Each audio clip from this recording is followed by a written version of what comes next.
네, 반갑습니다. 오늘은 에스겔 5번째 이야기를 시작하도록 하겠습니다. 에스겔 11장에 마침내 떠나가시는 하나님의 영광. 결국 하나님이 떠나요.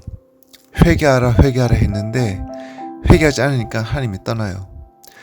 이스라엘 백성들이 하나님께 경고하는 예언자의 음성을 끝까지 거역하고 어느 정도는 참을 수 있지만 너무 가증스러운 일이 자행되면 하나님께서 견디지 못해서 떠나시는 거예요.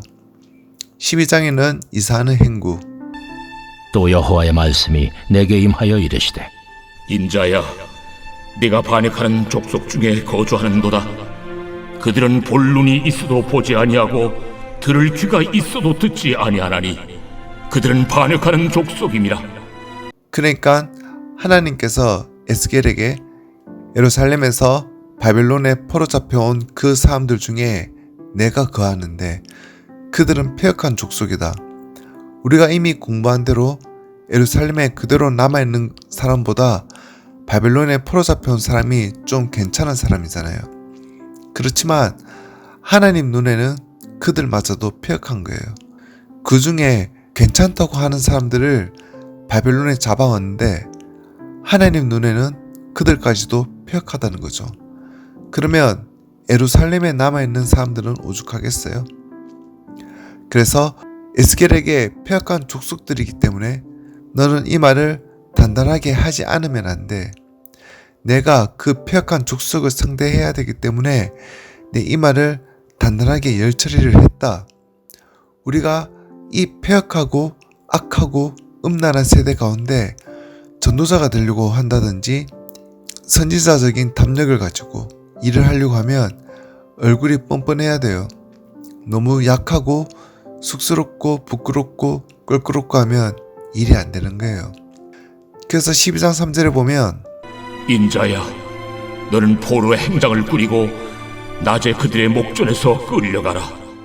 네가 내 주소를 다른 곳으로 옮기는 것을 그들이 보면 비록 반역하는 족속이라도 혹 생각이 있으리라.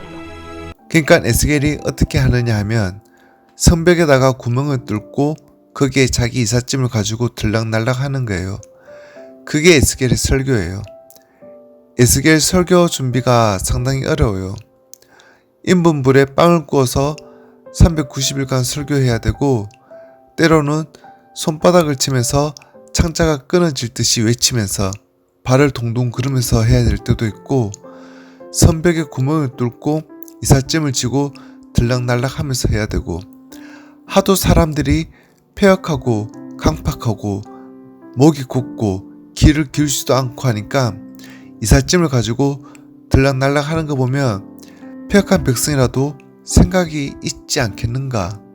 그건 뭘 의미하냐면 11장에 하나님이 떠나신 거 맞죠?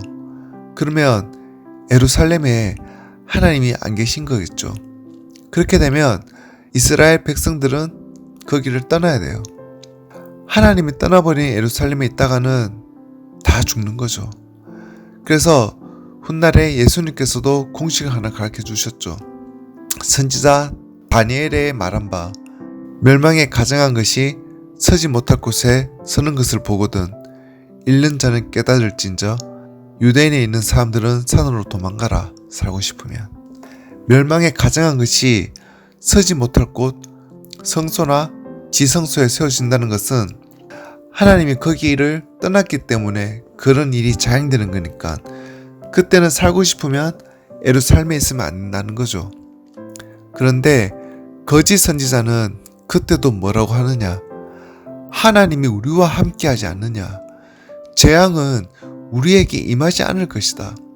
거짓 선지자는 계속 긍정적으로 그렇게 말을 해요. 그런데 예수님 말씀은 달라요. 여기 에스겔의 말이나 예수님 말씀은 다른 거예요. 에스겔, 다니엘, 예수님은 그렇게 말하지 않고 하나님이 떠났다면 그 성에 있으면 죽는 거예요. 왜냐하면 하나님이 떠나버리면 바로 외족이 들어와요. 마치 빛이 나가면 어둠이 들어온 것처럼 하나님이 떠나버리면 악이 와서 심판한다는 거예요.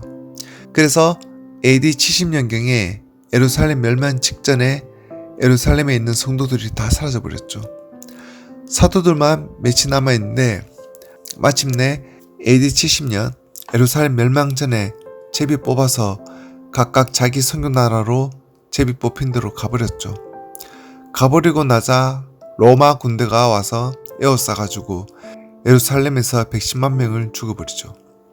그러니까 여기 12장에서 에스겔이 이사하는 모습을 보여주는데 결국은 예루살렘 성벽이 뚫리고 너희도 다 쓸려가야 될 테니까 빨리 도망하는 것이 산책이다. 그런 의미죠.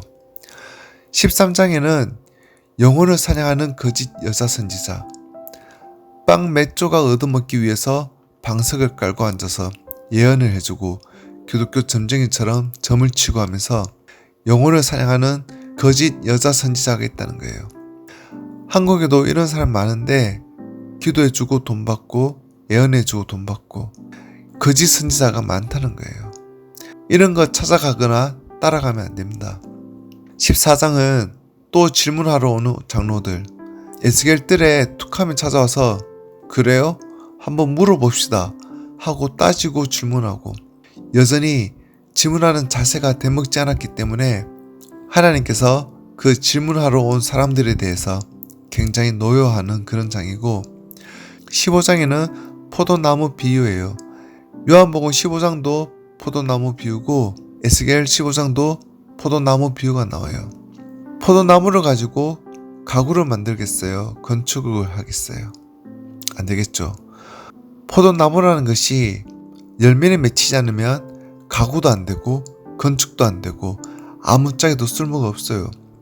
그것이 온전할 때도 아무 가구나 건축에 쓸모가 없는데 그것이 불탄 후에는 무슨 쓸모가 있겠나요? 이스라엘은 이스라엘의 민족주 사명을 감당하지 못하면 세계에 아무 쓸데없는 민족이라는 거예요. 그런 이야기를 이렇게 표현한 거죠. 자, 오늘은 여기까지 하겠고 다음 시간에 6번째 이야기를 하도록 하겠습니다. 감사합니다.